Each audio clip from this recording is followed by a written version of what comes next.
Pro X amplifier. Problema nito, ayaw gumana. Walang sound. Power on.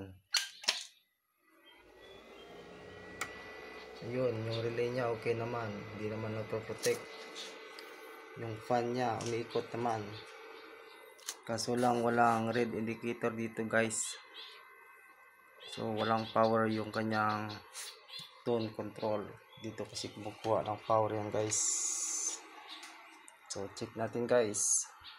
So ito guys, mababa yung supply ng kanyang positive papuntang tone control niya.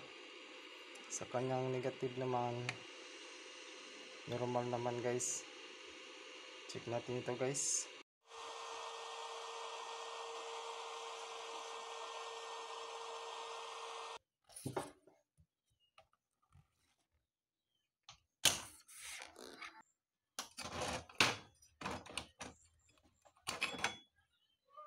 Ito pala guys, mayroong kalawang. Ayun, putol na. Palitan natin ito guys, yung 2.2K.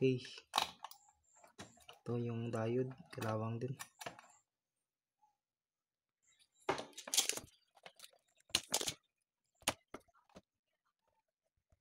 Ito guys, inner diode na 12 volts.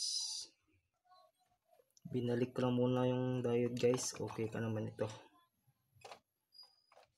Yung resistor lang palitan natin.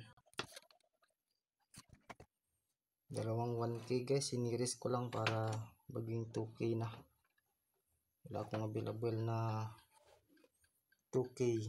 2K kasi nakalagay dito guys.